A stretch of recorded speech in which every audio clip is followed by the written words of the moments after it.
ஆண்டவர் வார்த்தையினால் நம்மை நடத்துகிறவரா இருக்கிறார். அல்லேலூயா சொல்லுங்க பாருங்க. அல்லேலூயா. அவருடைய வார்த்தையில தான் நம்ம நடக்கிறோம்.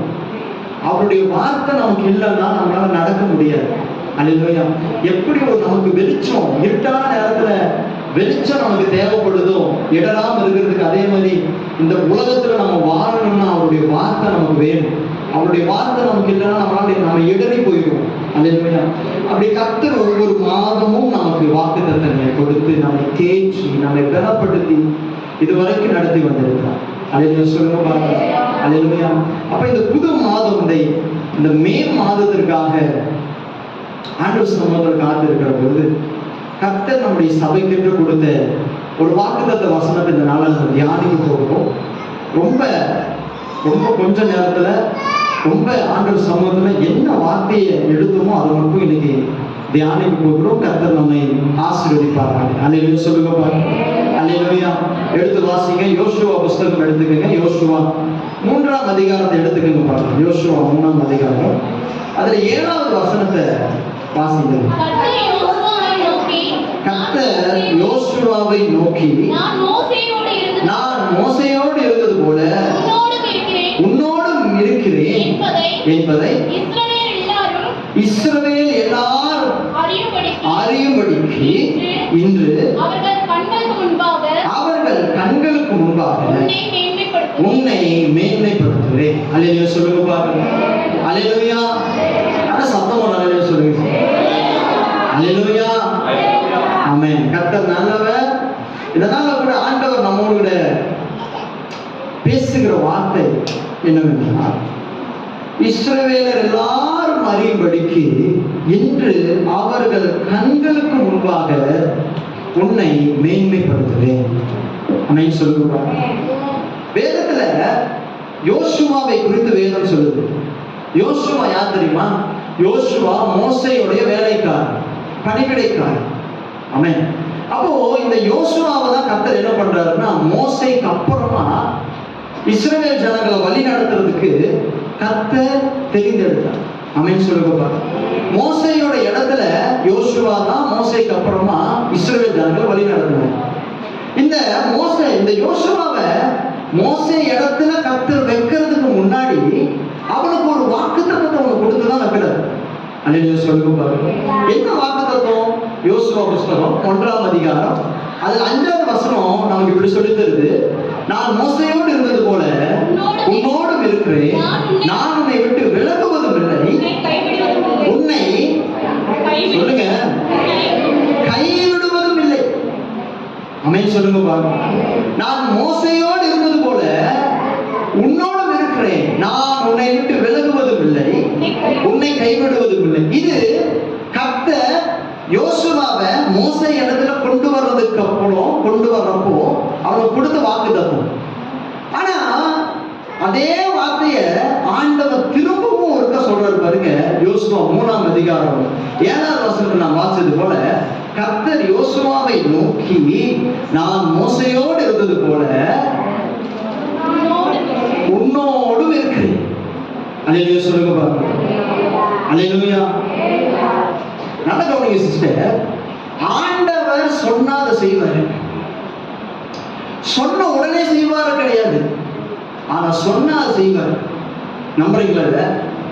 யோசுவா 1ஆம் அதிகாரத்துல சொன்னதை யோசுவா 3ஆம் அதிகாரத்துல கர்த்தர் செஞ்சாரு. அப்போ இந்த 1ஆம் அதிகாரம் 2ஆம் அதிகாரம் யோசுவாவுக்கு எப்படிப்பட்ட நாட்களா இருந்திருக்கும்? காத்திருக்கிற நாட்களா இருந்திருக்கும். ஆமென் சொல்லுங்க பாருங்க. ஆண்டவர் ஒரு வார்த்தையை சொன்னால் அதற்காக நாம் காத்திருந்து பழக வேண்டும். நாம காத்திருக்கிறப்போ அவர் சொன்னதை செய்வார். எத்தனை பேர் நம்புறீங்க? இந்த மே மாசத்துல யோசுவாவை எப்படி கர்த்தர் இஸ்ரவேல் கண்களுக்கு முன்பாக மேன்மைப்படுத்துவேன்னு சொல்லியிருக்கிறாரோ, அதே மாதிரி இங்க இருக்கிற அநேகருக்கு கர்த்தர் வாக்குத்தத்தத்தை கொடுத்திருக்கிறார். ஆமென் சொல்லுங்க பாருங்க. ஒவ்வொருவரையும் அழைக்கிறதுக்கு முன்னாடி ஒரு வாக்குத்தத்தத்தை கொடுத்துதான் கர்த்தர் அழைக்கிறார். நீங்க வேதத்துல அநேகரை பார்க்க முடியும். ஆபிரகாம்ல இருந்து எல்லாரும் நீங்க பாருங்க, வாக்குத்தத்தத்தை கொடுக்கிறார். பேதுருக்கு வாக்குத்தத்தத்தை கொடுக்கிறார். சோ வாக்குத்தத்தத்தை கொடுத்துதான் கர்த்தர் அழைக்கிறார். அந்த வாக்குத்தத்தம் நிறைவேற நாம் காத்திருக்க வேண்டும். ஆமென் சொல்லுங்க பாருங்க. அல்லேலூயா. கர்த்தர் நல்லவர். நல்லா கவனிங்க, நம்ம ஆண்டவருடைய வார்த்தைக்குள்ளாய் நம்ம கடந்து போவோம். கர்த்தர் நம்மை ஆசீர்வதிப்பார். நல்லா கவனிங்க சிஸ்டர். யோசுவா நல்லா மோசேயுடைய காலத்துல நீங்க யோசிங்களேன், என் கூட அப்படியே நீங்க கொஞ்சம் டிராவல் பண்ணாதான் உங்களுக்கு அது புரியும். இப்போ மோசேயோட காலத்துல மோசே வந்து தேவனோட கூட பேசுகிற மனுஷன். மோசே தான் இஸ்ரவேல் ஜனங்களை வழி நடத்தி போய்கிட்டு இருக்கிற. இப்போ மோசேயை கர்த்தர் என்ன பண்றாரு? மோசேயுடைய நாட்கள் முடிவடைய போகுது. இப்போ மோசேயோட இடத்துக்கு இன்னொரு மனுஷனை கொண்டு வந்து வைக்கணும் அப்படின்னு கர்த்தர் முடிவெடுக்கிறார். ஆமென் சொல்லுங்க பாருங்க. அப்போ இஸ்ரவேல்ல ஏதோ 1000 பேரு, ஏதோ 10,000 பேர் இல்ல, லட்சக்கணக்கான ஜனங்க இருக்கிறாங்க. ஆமென் சொல்லுங்க பாருங்க. இந்த லட்சக்கணக்கான ஜனங்கள்ல கர்த்தர் தெரிந்தெடுத்த ஒரே மனுஷன் யார் தெரியுமா? சொல்லுங்க சத்தமா. யோசுவா. ஹலோ, இருக்கீங்களா? லட்சக்கணக்கான மனுஷங்கள்ல கர்த்தர் ஒருத்தர் தான் தெரிஞ்செடுத்துக்கிறார். அங்க எவ்வளவு பேர் இருந்திருப்பாங்கல்ல, எவ்வளவு ஜனங்க இருந்திருப்பாங்கல்ல, ஆசாரியருடைய பிள்ளைகள் எல்லாம் இருந்திருப்பாங்கல்ல. ஆனா ஆண்டவர் பாருங்க, யோசுவா ஒருத்தனை தான் செலக்ட் பண்ணியிருக்கிறார். ஏன் அப்படின்னா மனுஷ முகத்தை பார்ப்பான், கர்த்தரோ இருதயத்தை பார்க்கிறவராய் இருக்கிறார். அல்லேலூயா சொல்லுங்க பாருங்க. ஏன் பிரதர் சிஸ்டர் யோசுவாவை ஆண்டவர் மேன்மைப்படுத்தணும்னா, அவன் கர்த்தரால தெரிந்தெடுக்கப்பட்டவன். அதனாலதான் கர்த்தர் அவனை மேன்மைப்படுத்துறார். யார் யாரெல்லாம் கர்த்தரால தெரிந்தெடுக்கப்படுகிறார்களோ அவர்களை தான் கர்த்தர் மேன்மைப்படுத்துவார். அல்லேலூயா சொல்லுங்க பாருங்க. லட்சக்கணக்கில் இருக்கிற கூட்டத்துல உங்களை என்னை மட்டும் ஆண்டவர் ஏன் தெரிந்தெடுத்தார்? ஆமென் சொல்லுங்க பாருங்க. அல்லேலூயா. யோசுவாவை போல தெரிந்தெடுக்கப்பட்டவர்கள் தான். நான் பேசுறது எத்தனை பேருக்கு புரியுது? என்னை விட நீதிமான எத்தனையோ பேர் இருக்கிறாங்க ஊர்ல. என்னை விட படிச்சவங்க எத்தனையோ பேர் இருக்கிறாங்க. என்னை விட நல்லவன் எத்தனையோ பேர் இருக்கிறாங்க. என்னை விட எத்தனையோ உயர்ந்திருக்கிறவங்க எத்தனையோ பேர் இருக்கிறாங்க. ஆனா இந்த கிராமத்துல, இந்த பட்டணத்துல அவங்கள தெரிஞ்சுக்காத கர்த்தர் என்ன தெரிஞ்சுக்கிட்டதுக்கு காரணம் என்னன்னா, என்ன அவர் தெரிஞ்சுக்கிட்டார். அல்லேலூயா சொல்லுங்க. அல்லேலூயா, அல்லேலூயா. அப்போ ஒரு விஷயம் என்னன்னா பிரதர் சிஸ்டர், ஆண்டவர் யாரையெல்லாம் தெரிந்தெடுக்கிறாரோ அவரையெல்லாம் மேன்மைப்படுத்துறார். தெரிந்தெடுக்கப்பட்டவர்கள் தான் மேன்மைப்படுவார்கள். தெரிந்தெடுக்கப்பட்டவர்கள் தான் மேன்மைப்படுவார்கள். நான் கவனிங்க, ஒவ்வொருவருக்கும் ஒவ்வொரு பாதை இருக்கு. ஒவ்வொரு பாதையில நம்ம நடக்கிறோம். நீங்க இந்த சர்ச்சில் ஒவ்வொருத்தரும் இருக்கிறீங்க. ஒரு 40 பேர், ஒரு 45 பேர் இருக்கிறோம்னு வச்சுக்கோங்க. இந்த 45 பேரும் ஒரே பாதையில நடக்கிறவர்கள் அல்ல, ஒவ்வொரு பாதையில நம்ம நடக்கிறவர்கள். நம்ம ஒவ்வொருத்தருடைய வாழ்க்கையிலையும் ஏதோ ஒரு பிரச்சனையின் மத்தியில தான் நடந்து போயிட்டு இருக்கிறோம். ஏதோ ஒரு பாதையில தான் நம்ம நடந்து போயிட்டு இருக்கிறோம். ஆமென் சொல்லுங்க பாருங்க. ஆனா இந்த பாதையில நம்ம நடக்க வைக்கிறது கர்த்தர். ஏன் இந்த பாதையை கர்த்தர் எனக்கு தந்தார் அப்படின்னா, இந்த பாதையில நடக்கிறதுக்கு தான் நான் தெரிந்தெடுக்கப்பட்டிருக்கிறேன். அல்லேலூயா சொல்லுங்க பாருங்க. அல்லேலூயா. நான் தெரிந்தெடுக்கப்பட்டதே இந்த பாதையில நடக்கிறது தான். அதனாலதான் கர்த்தர் என்ன அந்த பாதையில நடத்துறாரு. நம்ம நினைக்கிறோம், சே முன்னாடி இருக்கிற பிரதருக்கு என்ன பிரச்சனை இருக்குது, ஜாலியா இருக்கிறாங்க, அப்படியே வராங்க போறாங்க. அங்க போய் பாருங்க, அப்பதான் அந்த பிரதருடைய வாழ்க்கையில் இருக்கிற பிரச்சனை தெரியும். அந்த சிஸ்டர் பாரு எவ்வளவு அழகா வந்துட்டு போறாங்க, சிரிச்ச முகத்தோடையே இருக்கிறாங்க அப்படின்னு. சிரிச்ச முகத்தோட இல்ல சிஸ்டர், ஒரு நாள் அவங்க வாழ்க்கை நீங்க வாழ்ந்து பாருங்க. அப்புறம் நீங்க சொல்லுங்க, ஐயோ நம்ம வாழ்க்கையே சொல்லுங்க. அல்லேலூயா. ஒவ்வொருத்தருடைய பாதையும் மரண பள்ளத்தாக்கு மாதிரிதான் இருக்கு. ஆனாலும் நான் தெரிந்தெடுக்கப்பட்டவனா இருக்கிறதுனாலதான் இன்னைக்கும் விழாம நடந்துகிட்டு இருக்கிறேன். அல்லேலூயா சொல்லுங்க பாருங்க. இந்த மே மாதத்துல கர்த்தர் அததான் நமக்கு சொல்றாரு. உங்க வாழ்க்கையில நீங்க இன்னும் ஏன் நடந்துகிட்டு இருக்கிறீங்க? இந்த பாதையில விழாம நடந்துகிட்டு இருக்கிறீங்க, ஆச்சரியமா நடந்துகிட்டு இருக்கீங்க, அதிசயமா நடந்துகிட்டு இருக்கீங்க. யாருமே நடக்க முடியாது உங்க பிரச்சனையில, ஆனா நீங்க நடந்துகிட்டு இருக்கிறீங்க. காரணம் என்னன்னா, நீங்க விழாம இருக்கிறதுக்கு காரணம் நீங்க தெரிந்தெடுக்கப்பட்டவர்கள். இதே உங்க வாழ்க்கையில் இருக்கிற இதே பிரச்சனையோட நிறைய பேர் இன்னைக்கு உயிரோட இல்ல. நிறைய பேர் பாதிலே அந்த வாழ்க்கையை வேணும் விட்டுட்டு போயிட்டாங்க. ஆனா உங்களை கர்த்தர் இன்னைக்கு நடக்க வைக்கிறாருன்னா, நீங்க யார் தெரியுமா? கர்த்தரால் தெரிந்தெடுக்கப்பட்ட பாத்திரம். இன்னும் உங்களை அவர் நடத்திக்கிட்டு இருக்கிறாரு. ஆனாலும் அவர் கூடவே இருக்கிறார். அல்லேலூயா சொல்லுங்கப்பா. எத்தனை பேரால புரிஞ்சுக்க முடியுது? ஆமென். ஹல்லேலூயா. வனாந்தரத்திலேயே நடத்தினாலும் கர்த்தர் என் கூட இருப்பாருன்னா எனக்கு ஒரு சேதமும் வராது. ஆமென் சொல்லுங்க பாருங்க. பக்கத்துல இருக்கிற கைப்பிடி சொல்லுங்களேன், பயப்படாதீங்க, கர்த்தர் கூட தான் இருக்கிறாரு. பரவாயில்ல, கைப்பிடி சொல்லுங்க சிஸ்டர், சொல்லுங்க. ஆமா, கர்த்தர் உங்க கூட தான் இருக்கிறாரு.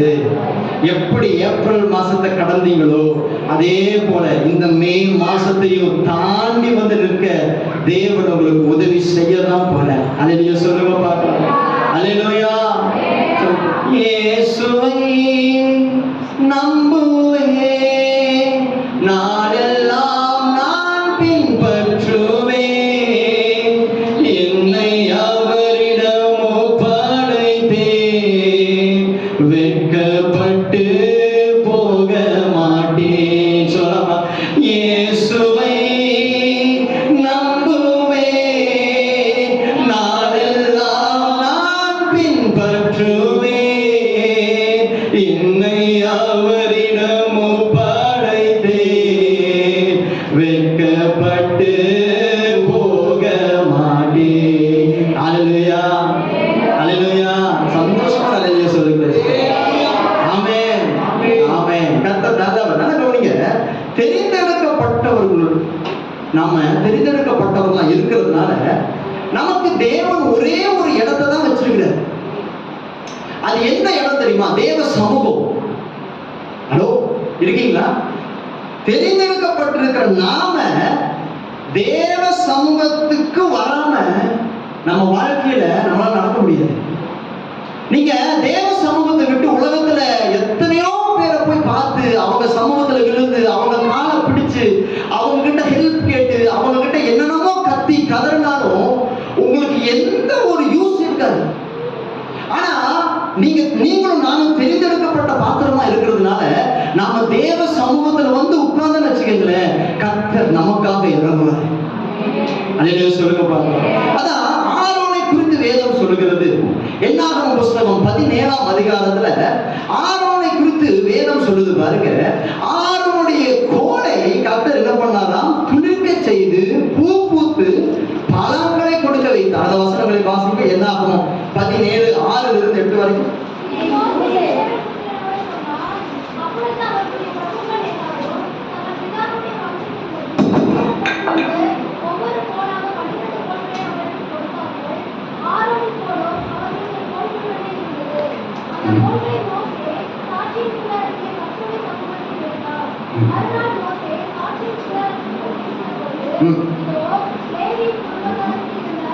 லேவியின் குடும்பத்தாருக்கு இருந்த ஆரோனின் கோல் துளிர்த்திருந்தது. அல்லேலூயா சொல்லுங்க பாருங்க. அல்லேலூயா. நல்லா கவனிங்க சிஸ்டர். ஒரு இஸ்ரவேல் ஜனங்க பயங்கரமா ஒரு முணுமுணுக்குறாங்க. என்ன அப்படின்னா, யார் ஆரோனை தெரிந்தெடுத்தது? கர்த்தர் தெரிந்தெடுக்கல, மோசே நீ தான் தெரிந்தெடுத்து எங்களை ஏமாத்துற அப்படின்னு சொல்லிட்டு பயங்கரமா வாக்குவாதம் பண்றாங்க. அப்ப என்ன பண்றாங்க அப்படின்னு பாத்தீங்கன்னா, மோசே கர்த்தர் கிட்ட போய் விசாரிக்கிறப்போ கர்த்தர் சொல்றாரு, ஒவ்வொரு கோத்திரத்துல இருந்து ஒவ்வொரு கோலை எடு, 12 கோல். ஆமென். 12 கோத்திரம், 12 கோல். அவங்களுடைய பெயர்களை எழுதி அந்த கோத்திரத்துல அவங்க கோத்திரத்தில் இருக்கிற அந்த பிரபுக்களுடைய பெயர்களை எழுதி அந்த கோலை கொண்டு வந்து கொடுக்க சொல்லு மோசே கிட்ட. அப்போ அதே மாதிரி எல்லாரும் கொடுக்குறப்போ லேவி கோத்திரத்துல மட்டும் பாத்தீங்கன்னா ஆரோனுடைய பெயரை எழுது அப்படின்னு கர்த்தர் சொல்றாரு. அப்போ பைபிள் சொல்லுது பாருங்க, அங்க ஆரோனை தவிர கொடுத்த எல்லாருமே பிரபுக்கள். பைபிள் அப்படி சொல்லுது. அந்த வசனத்தை நீங்க வாசிப்பீங்கன்னா உங்களுக்கு தெரியும். நல்லா அந்த 6ஆவது வசனத்தை வாசிங்க. 6-7வது வசனம். ஒருத்தர் வாசிங்க. அந்த கோல்களை மோசே சாட்சியின் கூடாரத்திலே கர்த்தருடைய சமூகத்திலே வைத்தான். 6வது வசனம் வாசி. இதை மோசே இஸ்ரவேல் புத்திரரோடு சொன்னார். பாருங்க, அப்பொழுது அவர்களுடைய பிரபுக்கள் எல்லாரும் தங்கள் பிதாவுடைய வம்சத்தின்படி ஒவ்வொரு பிரபுவுக்கு ஒவ்வொரு கோலாக 12 கோலை அவனிடத்தில் கொடுத்தார்கள். ஆரோனின் கோலும் அவர்களுடைய கோலுடன். அல்லேலூயா சொல்லுங்க பாருங்க. பிரபுக்களோடு ஆரோனுடைய கோல் இருக்கு. அப்ப என்ன நடக்குது? அப்படின்னு பார்த்தீங்கன்னா காலையில் எழுந்திரிச்சு வந்து பார்க்கிறப்போ ஆரோனுடைய கோல் என்ன பண்ணுது அப்படின்னு பார்த்தீங்கன்னா துளிர்த்து இருந்தது. அது துளிர் விட்டு பூ பூத்து வாதுமை பழங்களை ராமையில் சொல்லுங்க பாருங்க. அல்லேலூயா.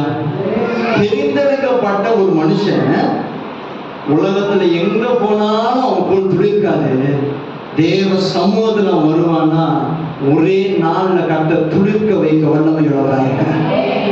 உங்களுக்கு எனக்கு உலகத்துல எந்த ஒரு இடமும் இல்லை சிஸ்டர். ஏன்னா நீங்களும் நானும் தெரிந்தெடுக்கப்பட்டவர்கள். டாக்டர் கைவிடுவாங்க, மந்திரவாதி கைவிடுவாங்க, எல்லா மனுஷனும் கைவிடுவாங்க. ஆனால் தெரிந்தெடுக்கப்பட்டவர்கள் ஆலயத்திற்குள் வருகிற பொழுது கர்த்தர் அவர்களை கைவிடவே மாட்டார். உலகத்துல நீங்க போய் நின்று பாருங்க, உலகத்துல இருக்கிற மத்த மனுஷங்க கூட நீங்க நின்று பாருங்க, உங்களை ஒரு பொருட்டாவே நினைக்க மாட்டாங்க. நீங்க அற்பமா இருப்பீங்க, நீங்க குப்பையா இருப்பீங்க. ஏன்னா உலகத்துல நீங்க ஒண்ணுமே கிடையாது. ஆனா தேவ சமூகத்துல தெரிந்தெடுக்கப்பட்ட ஒரு மனுஷன் வந்து நிற்பானா, எல்லா பிறப்புகள் இருந்தாலும் தெரிந்தெடுக்கப்பட்டவரை கர்த்தர் ஆசீர்வதிக்க வல்லமையுள்ளவராய் இருக்கிறார். ஹல்லேலூயா சொல்லுங்க பாருங்க. நான் சொல்றேன் சிஸ்டர், நான் சொல்றேன் பிரதர், உங்க உலர்ந்து போன அந்த கோல் துளிர் விடணும்னா, உங்க உலர்ந்து போன உங்க வாழ்க்கை துளிர் விடணும்னா நீங்க நிக்க வேண்டிய இடம் தேவ சமூகம். நீங்க தேவ சமூகத்துல இல்லாம வேற எங்க போனாலும் உங்க வாழ்க்கை மாறாது. நீங்க தேவ சமூகத்துல உட்காராம, நீங்க தேவ சமூகத்துல நிக்காம உங்க வாழ்க்கையில எந்த துளிரும் விடவே விடாது. ஏன் தெரியுமா? ஏன்னா உங்களுக்கு எனக்கும் ஒரே இடம் தேவ சமூகம் மட்டும்தான். விசுவாசிக்கிறவங்க மட்டும் நல்லா கையை தட்டி ஹல்லேலூயா, ஹல்லேலூயா, ஹல்லேலூயா. நாம பார்க்க வேண்டிய ஒரே இடம் அதுதான். ஏன்னா நம்மளை வந்து நம்முடைய அழைப்பை குறிச்சு, நம்முடைய வாழ்க்கையை குறிச்சு எத்தனையோ பேர் கேவலமா பேசுறாங்க. ஆரோன் அப்படிதான் பேசுனாங்க. ஆரோன் வந்து எப்படி பேசுறாங்க பாருங்க. நீ என்ன எங்களுக்கு வந்து ஆசாரியன் ஆகுது, நீ வந்து ஆசாரியன் ஆயிருந்தியா? நான் விட மாட்டேன், நானும் ஆசாரியன் இருப்பேன். இப்படி வாக்குவாதம் பண்ணிட்டு இருக்கிற ஜனங்களை கர்த்தர் எப்படி அமைதியாக்குறார் தெரியுமா? ஆரோனை மேம்படுத்தி அமைதியாக்கினார். நான் நம்புறேன் சிஸ்டர், நான் நம்புறேன். இங்க இருக்கிற ஒரு சில பேரோடு கூட கர்த்தர் பேசுறாருன்னு நான் முழுசா விசுவாசத்தை சொல்றேன். உங்களுடைய வாழ்க்கை மாறணும்னா தேவ சமூகத்தை விட்டுறாதீங்க. பிசாசு உங்களை எப்படியாச்சும் தேவ சமூகத்தை விட்டு விலக்கணும்னு 1000 வகையில வரும், 1000 வகையில வரும். ஆனா கர்த்தர் உங்களுக்கு சொல்ற வார்த்தை என்ன தெரியுமா? உன் பிரச்சனை பெருசு கிடையாது, உன் போராட்டம் பெருசு கிடையாது. ஒரு நைட்ல கர்த்தரால் அதை மாற்ற முடியும். ஆனா நீ இருக்க வேண்டிய இடம் தேவ சமூகம் மட்டும்தான். இன்னொரு மனுஷனுடைய காலை பிடிச்சிட்டு ஐயா எனக்கு உதவி செய்யுங்க ஐயான்னு கேட்கறத முதல்ல நிறுத்துங்க. ஆண்டவரை பார்த்து சொல்லுங்க, எனக்கு ஒத்தாசை ஒரு பருவத்திற்கு நேராக என் கண்களை நான் எடுப்பேன். இந்த மே மாசத்துல நான் முழுசா விசுவாசிக்கிறேன் சிஸ்டர். யாரெல்லாம் நீங்க ஆண்டவர் சமூகத்தில் உட்கார்றீங்களோ, தெரிந்தெடுக்கப்பட்ட உங்களை கர்த்தர் திரும்பவும் துளிர் விட்டு பூ பூத்து காய் காய்த்து பழம் பழுக்க தேவன் வல்லமையுள்ளவராய் இருக்கிறார். இது மனுஷனால் கூடாது, ஆனால் தேவனால் கூடாத காரியம் ஒன்றுமே இல்லை. ஹல்லேலூயா சொல்லுங்க. ஹல்லேலூயா. எத்தனை பேரால நம்ப முடியுது சொல்லுங்க? இயேசுவை நம்புவேன், நாளெல்லாம் நான் பின்பற்றுவேன், என்னை அவரிடம் ஒப்படைத்தேன், வெட்கப்பட்டு இதயத்தினால் அப்படி சொல்லுங்க. இயேசுவை, இயேசுவை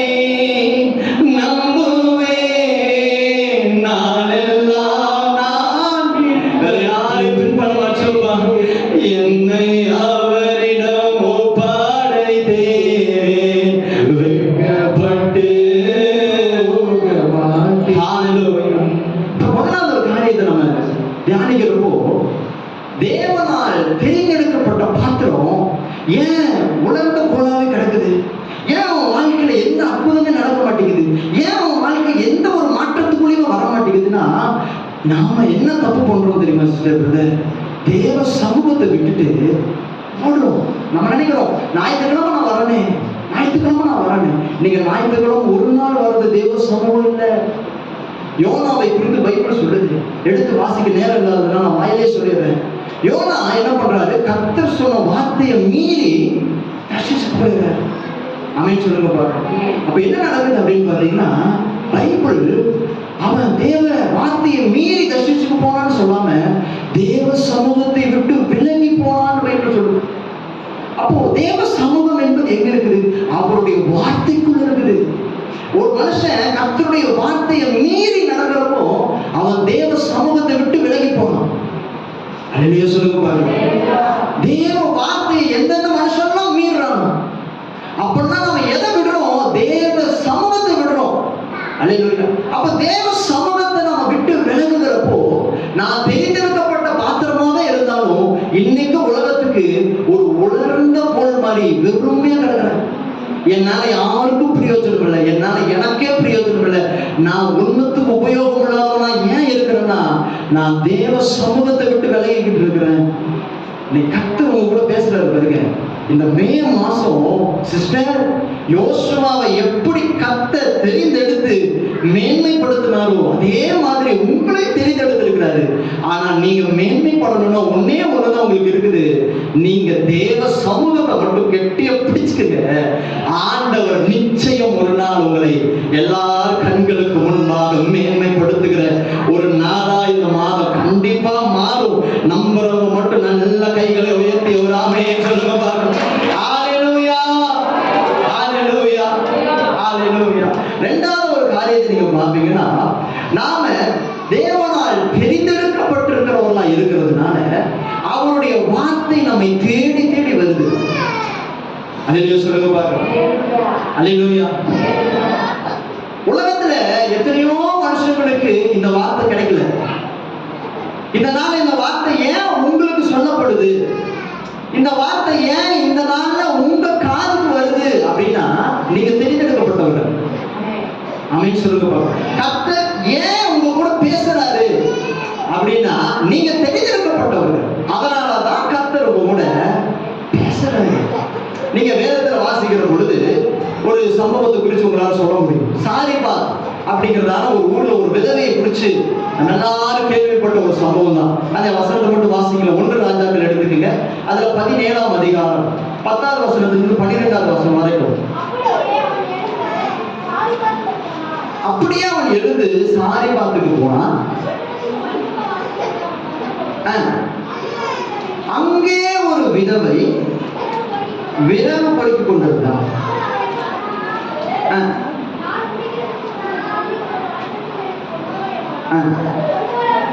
கொண்டு வர அவள் போகிற போது அவன் அவளை நோக்கி கூப்பிட்டு கொஞ்சம் அப்பம் உன் கையிலே எனக்கு கொண்டு வா என்றான். பானையில் ஒரு பிடி மாவும் கலயத்தில் கொஞ்சம் எண்ணெயுமே அல்லாமல் என்னிடத்தில் ஒரு அடையும் இல்லை என்று உம்முடைய தேவனாய கர்த்தருடைய ஜீவனை கொண்டு சொல்லுகிறேன். இதோ நானும் என் குமாரனும் சாப்பிட்டு செத்து போக அதை எனக்கும் அவனுக்கும் ஆயத்தப்படுத்துகிறதற்கு 2 விரவு போகிக் கொண்டிருக்கிறேன். அல்லேலூயா சொல்லுங்க பாருங்க. அல்லேலூயா. என்ன கவனிக்க பிரதர்ஷன். சாரிபாத்துங்கிற ஊர்ல ஒரு விதவை இருக்கிறான். கர்த்தர் என்ன பண்ணிட்டாருன்னா இஸ்ரவேல் தேசத்துல மழையே பெய்யாதபடிக்கு மழை அடைச்சிட்டார். ஆமென் சொல்லுங்க பாருங்க. மழையே இல்லை. இப்ப எல்லாரும் பஞ்சம் ஆயிடுச்சு. பஞ்சத்தின் மத்தியில எலியாவை கர்த்தர் காகம் கொண்டு போசிச்சுக்கிட்டு இருக்கிறார். ஒரு நாள் என்ன ஆயிடுச்சு அப்படின்னு பாத்தீங்கன்னா கர்த்தர் எலியாவுக்கு சொல்றாரு, நீ சாரிபாத்துங்கிற ஊருக்கு போ. அங்க ஒரு விதவைய உன்னை பராமரிக்கும்படி நான் வச்சிருக்கிறேன், அங்க போ அப்படிங்கிற. அப்ப சாரிபாத்துக்கு அவர் வருகிற பொழுது ஒரு விதவை விறகு பொறுக்கிட்டு இருக்கிறான். அவன் நிலைமை என்ன அப்படின்னு பாத்தீங்கன்னா அவன் நிலைமை இந்த விறகு பொறுக்கி இன்னையோட நான் சாக போறேன். அமைச்சு சொல்லுங்க பாருங்க. யோசிச்சு பாருங்க எவ்வளவு கஷ்டம் இல்லை. விறகு பொறுக்கிறப்பெல்லாம் அவன் நினைச்சிருப்பாள், ஒவ்வொரு விறகா பொறுக்கிறப்பெல்லாம் இதுதான் கடைசி, இதுக்கப்புறமா காலையில் நான் இருக்க மாட்டேன், இதுதான் கடைசி, இந்த விறகு தான் என்னோட கடைசி, என் வாழ்க்கை கடைசி. கண்டிப்பா அவ எவ்வளோ அழுந்திருப்பாள. அந்த சூழ்நிலையில ஒரு விதவை இருக்கிறப்போ கர்த்தர் பாருங்க எலியாவை கொண்டு தன்னுடைய வார்த்தைய அந்த விதவைக்கு அனுப்புறாரு. இப்ப என் கேள்வி என்னன்னா சிஸ்டர், இஸ்ரவேல்ல விதவை மட்டுமா இருக்கிறான்? இல்ல, இஸ்ரவேல்ல ராஜா இருக்கிறாங்க, பிரபு இருக்கிறாங்க, எல்லாருமே பட்டினியா இருக்கிறாங்க. ஆமென் சொல்லுங்க பாருங்க. இஸ்ரவேல் தேசத்துல ராஜா, பிரபு எல்லா ஜனங்களும் இருக்கிறாங்க. ஆனா எல்லாருமே பட்டினியா இருக்கிறப்போ கர்த்தர் யாருக்குமே வார்த்தை அனுப்பாம விதவைக்கு மட்டும் ஏன் கர்த்தர் வார்த்தை அனுப்புனாருன்னா, அந்த விதவை தெரிந்தெடுக்கப்பட்டவன். ஆமென் சொல்லுங்க பாருங்க. யாரெல்லாம் தெரிந்தெடுக்கப்பட்டவங்களோ அவங்களுக்கு தான் கர்த்தர் வார்த்தையை கொடுக்கிறார். நீங்க நம்புறீங்களா? இந்த வார்த்தை தான் என்னோட சாவின் குழியிலிருந்து என்னை காப்பாத்திக்கிட்டு இருக்குது. ஆமென் சொல்லுங்க பாருங்க. இந்த வார்த்தை என்னை தேடி வரனாலதான் நான் இன்னைக்கும் உயிரோட இருக்கிறேன். ஆமென் சொல்லுங்க பாருங்க. சாரி பார்த்துக்கிற அந்த ஒரு விதவைய கர்த்தர் வார்த்தையை அனுப்பி காப்பாற்றினது போல இன்னைக்கு நான் நம்புறேன். இந்த வார்த்தை நீங்க கேட்கறீங்கல்ல, இந்த வார்த்தை தான் சிஸ்டர் பிரதர் உங்க வாழ்க்கையை மாற்ற போகிற ஆசீர்வாதம். சபையில உங்களுக்கு 1 கோடி ரூபாய் பணம் நாங்க கொடுக்க முடியாது, கொடுக்கறதுக்கு கிடையாது. 1000 ரூபாய் பணம் கொடுக்க போறது கிடையாது. ஆனா சபையில உங்களுக்கு நாங்க எதை கொடுக்க போறோம்னா வார்த்தையை கொடுக்க போறோம். பரிசுத்த ஆவியானுடைய வார்த்தையை உங்க இடத்துல அனுப்புகிற பொழுது, கொடுக்கிற பொழுது இந்த வார்த்தை என்ன பண்ணும்னா உங்க வாழ்க்கையை மாத்திடும். ஆமென் சொல்லுங்க. ஏன் உலகத்தில் இருக்கிற மற்றவங்களுக்கு கிடைக்காத வார்த்தை உங்களுக்கு கிடைச்சிக்கிட்டு இருக்குதுன்னா, நீங்க கர்த்தரால் தெரிந்தெடுக்கப்பட்டவர்கள். நீங்கள் கர்த்தரால் தெரிந்தெடுக்கப்பட்டவர்கள். அதனாலதான் கர்த்தர் உங்களை தேடி வந்து இந்த வார்த்தையை கொடுத்துக்கிட்டு இருக்கிறாரு. எத்தனை பேரால நம்ப முடியும்? அல்லேலூயா சொல்லுங்க. அப்ப சாரிபாத் விதவை இந்த வார்த்தையை கெட்டியா பிடிச்சுக்கிட்டு அவ சாவுல இருந்து வெளியில வந்தாங்க. அதே மாதிரி இன்னைக்கு கர்த்தர் உங்களுக்கு சொல்றாரு, இந்த வார்த்தையை நீங்க கெட்டியா பிடிச்சுக்கங்க. உங்க மரண குழியில் இருந்து கர்த்தர் உங்களை வெளியில கொண்டு வர வல்லமை உள்ளவரா. ஓ ஹalleluya. நல்ல கையை தட்டி நான் தெரிந்தெடுக்கப்பட்டவர், நான் தெரிந்தெடுக்கப்பட்டவர். சத்தமா சொல்லுங்க பாருங்க, நான் தெரிந்தெடுக்கப்பட்டவர். ஹalleluya. எனக்கு ஒண்ணுன்னா கர்த்தர் வார்த்தையை கொடுப்பா. ஏன் நம்ம யோசிச்சுட்டு இருக்கிறப்ப ஏன் நமக்கு மட்டும் வார்த்தை வருது? நீங்க யோசிச்சுக்கிறீங்களா? ஏதாவது ஒரு சூழ்நிலை இருக்கிறப்போ கரெக்டா ஆண்டவர் ஒன்னா பைபிள் மூலமா பேசுவாரு, இல்லையா ஏதாவது பாட்டு மூலமா பேசுவாரு, இல்லையா ஊழியக்காரர் மூலமா பேசுவாரு. எதுவுமே இல்லையா, ரோட்ல ஒரு கார் போகும், அந்த கார்ல எழுதிக்கிற வசனம் உங்க கூட பேசுற மாதிரியே இருக்கும். ஏன் இதெல்லாம் நடக்குது? ஏன்னா நீங்க தெரிந்திருக்கப்பட்டவர்கள். அதனாலதான் இந்த வார்த்தையை கர்த்தர் உங்களுக்கு கொடுத்துக்கிட்டே இருக்கிறாரு. அதே ரோட்ல 1000 பேர் டிராவல் பண்ணிக்கிட்டே இருக்கிறாங்க. அவங்க கண்ணுக்கு தெரியாத அந்த வசனம் ஏன் சிஸ்டர் பிரதர் உங்க கண்ணுக்கு மட்டும் தெரியுது? ஏன்னா கர்த்தர் உங்களை பார்த்துக்கிட்டே இருக்கிறாரு. ராஜாவை கூட கர்த்தர் பார்க்கல, ஆனா அந்த சாதாரண விதவை ஏன் கர்த்தர் பார்த்தா தெரியுமா? அந்த விதவை தான் கர்த்தரால் தெரிந்தெடுக்கப்பட்டவள். ஹalleluya. தேவ சமூகத்துல ராஜாவா இருந்தாலும் கீழே தான் இருக்கணும், ஆனா தெரிந்தெடுக்கப்பட்டவனை கர்த்தர் ஆசீர்வதித்து உயர்த்துகிறவரா இருக்கிறார். எத்தனை பேர் நம்புவீங்க? ஹalleluya.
நான் தெரிந்தெடுக்கப்பட்டவனால.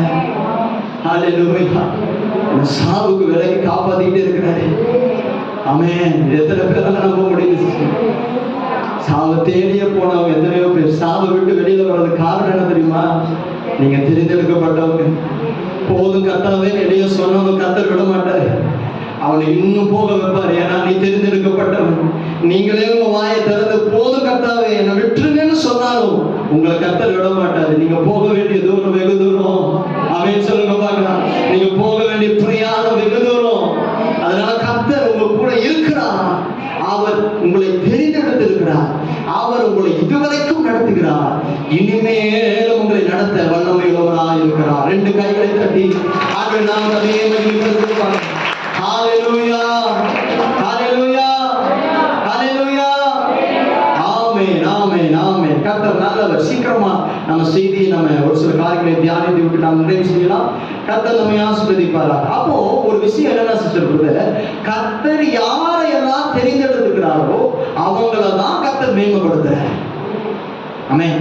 அப்போ நீங்க ஒண்ணு புரிஞ்சுக்கணும், நான் கர்த்தரால தெரிந்தெடுக்கப்பட்டிருக்கிறதுனாலதான் இன்னைக்கு சபையில் உட்கார்ந்துகிட்டு இருக்கிறேன். என்னை கர்த்தர் தெரிந்தெடுத்தா என்னை மேன்மைப்படுத்த வல்லமையுள்ளவராக இருக்கிறார். அல்லேலூயா, அல்லேலூயா. ஆமென். கர்த்தர் நல்லவர். யோசுவாவை கர்த்தர் தெரிந்தெடுக்க காரணம் என்ன? இந்த ஒரே ஒரு பாயிண்ட் மட்டும் நம்ம பார்த்துக்கிட்டு இன்னைக்கு நம்ம நிறைவு செய்வோம். கர்த்தர் நம்மை ஆசீர்வதிப்பாராக. யோசுவாவை கர்த்தர் தெரிந்தெடுக்க பாத்திரம் என்ன? யோசுவா கர்த்தர் கூடவே இருந்த ஒரு மனுஷனா இருந்தான். ஆமென். நமக்கு வேதத்துல நிறைய நேரத்துல மோசேயை குறிச்சு வேதம் நிறைய எழுதியிருக்கிறதுனால இந்த புஸ்தகத்துல நிறைய இடங்கள்ல யோசுவாவினுடைய சம்பவங்களை மோசே காலங்கள்ல நம்மளால தியானிக்க முடியாம போயிடுச்சு. ஆனா உண்மையாலுமே யோசுவா எப்படிப்பட்ட ஒரு மனுஷனா இருந்தானா, கர்த்தர் கூட இருந்த மனுஷனா இருந்திருக்கும். வேதத்துல அதுக்கு ஒரு வசனத்தை நமக்கு எழுதப்பட்டிருக்கு பாருங்க. யாத்திராகமம் புஸ்தகம் அதுல 33ஆம் அதிகாரம் அதுல 9ஆவது வசனத்திலிருந்து 11ஆவது வசனம் வரைக்கும் யாராவது வாசிங்க.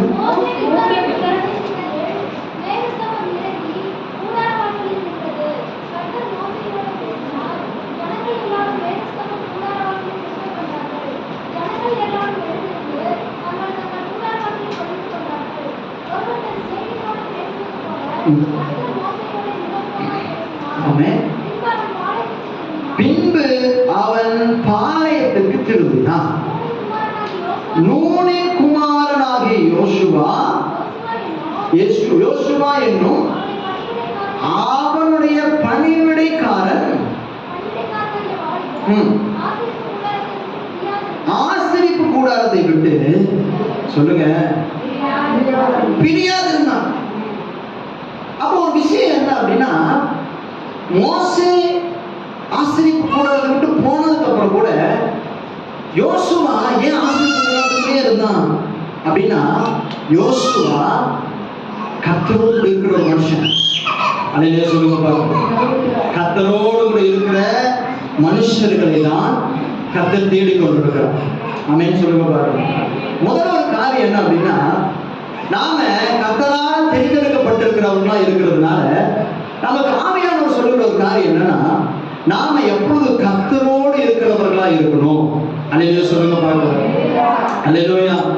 நாம் கர்த்தரோடு இருக்கிற பொழுதுதான் நாம் மேன்மையுள்ளவர்களாய் மாற முடியும். அல்லேலூயா. நல்ல கவனிங்க, நல்ல கவனிங்க. கர்த்தர் உங்களை ஆசீர்வதிப்பார். இன்னைக்கு நிறைய ஜனங்க என்ன நினைக்கிறாங்க, இஸ்ரவேல் ஜனங்க அன்னைக்கு என்ன நினைச்சாங்க அப்படின்னா, கர்த்தர் எங்க கூட இருக்கணும்னு நினைச்சாங்க. ஹலோ, கவனிக்கிறீங்களா?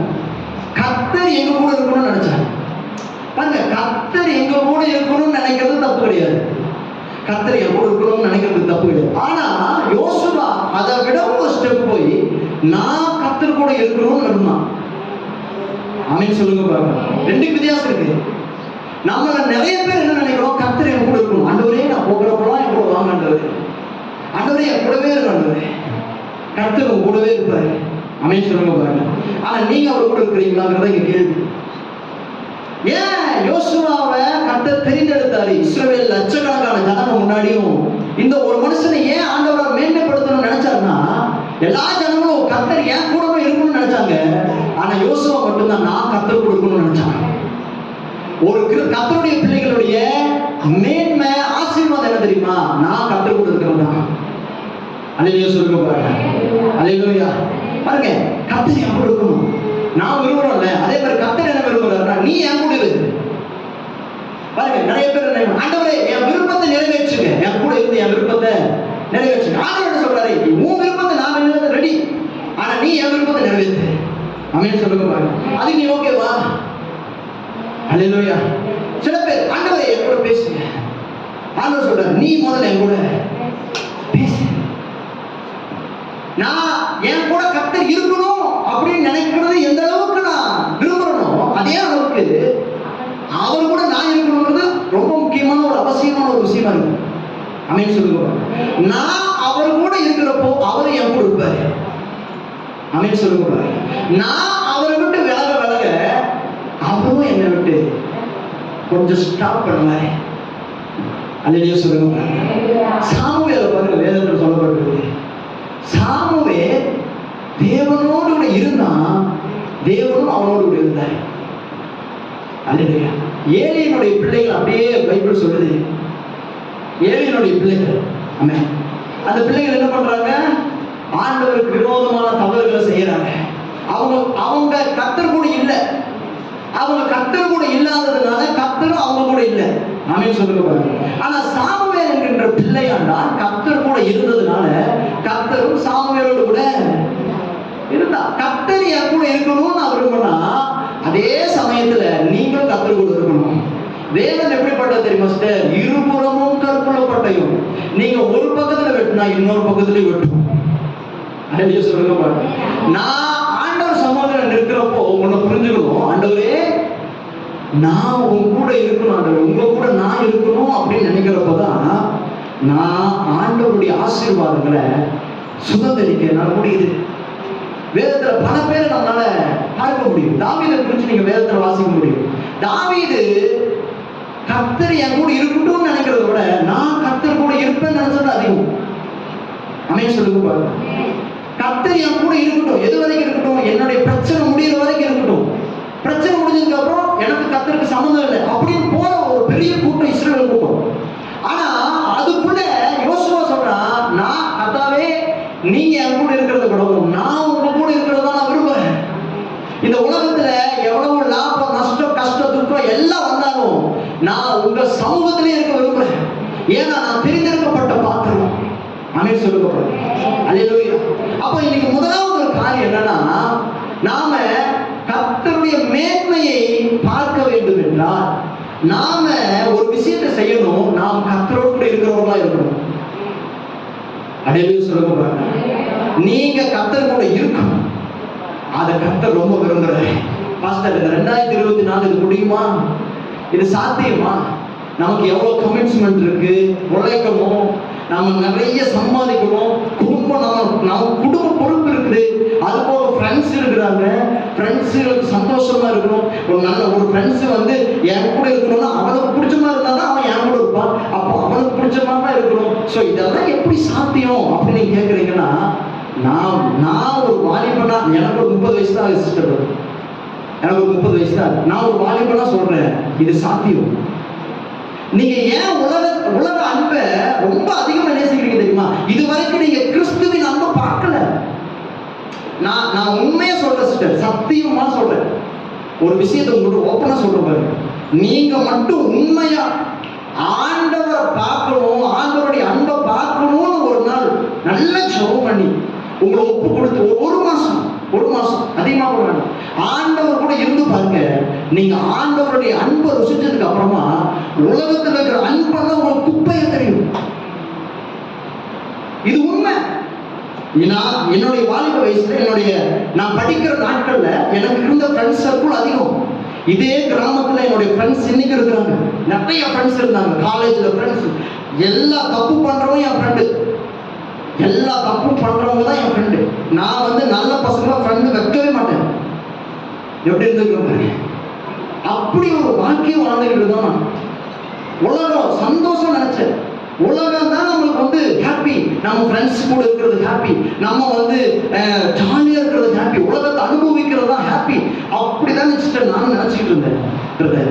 ஆனா ஒரு நாள் கிறிஸ்துவின் அன்பை ருசிக்கிற ஒரு நேரத்தை கருத்து கொடுத்தாரு.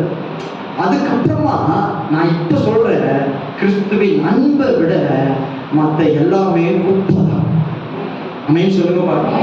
ஏதோ ஒரு 80 வயசுல ஒரு 70 வயசுல நான் இதை சொல்ல, நானும் ஒரு வாலிபனா நின்று பேசுறேன். கிறிஸ்துவின் அன்பை நீங்க ருசிக்கிற வரைக்கும் தான் இந்த உலகம் உங்களுக்கு இனிக்கும். கிறிஸ்துவின் அன்பு ஒரு டைம் ருசிச்சு பாருங்க. அதுக்கப்புறம் நீங்களே நினைச்சா கூட அந்த இடத்துக்கு போக உங்க மனசு வராது. உங்க ஆத்மா அவங்க கூட பேசலையா சிஸ்டர் கூட? நீங்க நிறைய பேர்த்த ஆண்டவர் குறிச்சு கவலைப்படுறாங்க. உங்க கூட கர்த்தர் பேசலையா? நீங்க ஒரு டைம் தப்பு பண்றப்போ கர்த்தர் உங்க கூட எவ்வளவு, உங்க ஆத்மா எவ்வளவு துடிக்குது இல்ல, ஐயோ இது தப்புடா, இது பண்ணாத, இது உன்னை நரகத்தை கொண்டு போயிடும், இது பாதாளத்தை கொண்டு போயிடும். இன்னைக்கு போன்ல பேசுறது, இன்னைக்கு போன்ல நீங்க நிறைய விஷயத்தை பார்க்கறது, இன்னைக்கு போன்ல நீங்க நிறைய பர்சனலா சில விஷயங்களை செய்யறப்போ அது உங்களுக்கு சுகமா இருக்குது, சுகமா இருக்கும். ஆனா முடிவு பாதாளத்தை கொண்டு போயிடும். ஜாக்கிரதையா.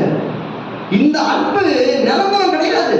இன்னைக்கு நீங்க லிஸ்ட் எடுத்து பார்த்து சிஸ்டர், நான் எப்படி சொல்றேன், நான் பொய் சொல்றேன், உண்மையை சொல்றேன். இந்த ஒரு வருஷம், போன வருஷம் நீங்க எடுத்துக்கங்க, போன வருஷம் 2023 வருஷத்துல ஜனவரி மாசத்துல நீங்க எடுத்துக்கங்க, அன்னைக்கு இருந்த ஃப்ரெண்ட்ஸ் இன்னைக்கு 2024 மே மாசம் உங்களுக்கு இருக்கிறாங்களா? எத்தனை பேர் இருக்கிறாங்க? நான் சொல்ல புரியுதா உங்களுக்கு? ஒரு 10 பேர் இருந்தா ஒரு 2 பேர் பாதிக்கும்.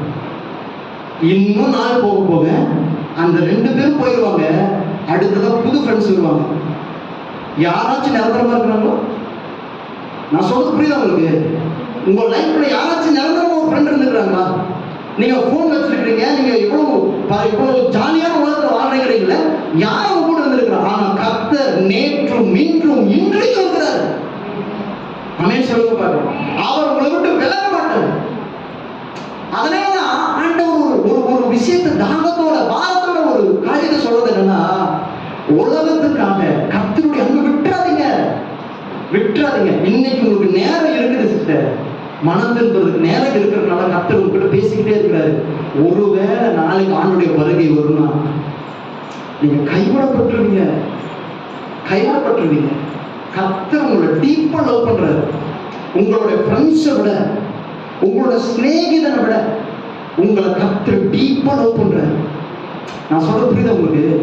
புரியுதா? அப்போ எனக்கு பிரியமான ஆண்டவருடைய பிள்ளைகளே, யோசுவா எப்படிப்பட்ட மனுஷன் தெரியுமா? கர்த்தரை நேசிச்ச ஒரு மனுஷன். கர்த்தர் கூடவே இருந்தான். ஆமென் சொல்லுங்க. கர்த்தர் கூடவே இருந்தான். மற்றவங்க எல்லாம் சொன்னாங்க, ஆண்டவரே நீர் எங்க கூட இருங்க, எங்க கூட இருங்கன்னு சொன்னவங்க ஆலயத்துக்கு வெளியில இருந்தாங்க, ஆசிரியப்பு கூடாதுக்கு வெளியில. ஆனா உங்க கூட இருக்கிறேன்னு சொன்னவங்க மட்டும்தான் ஆசிரியப்பு கூடாதுக்கு உள்ள இருந்தான். அவனதான் கர்த்தர் ஆசீர்வதிச்சு உயர்த்தினார். நீங்க எதற்கு நம்புறீங்க? ஏதோ காரணம்னா ஆண்டவரை மிஸ் பண்றோம்ல, ஏதோ சின்ன சின்ன விஷயம் அதெல்லாம் நமக்கு முக்கியமே இருக்காது.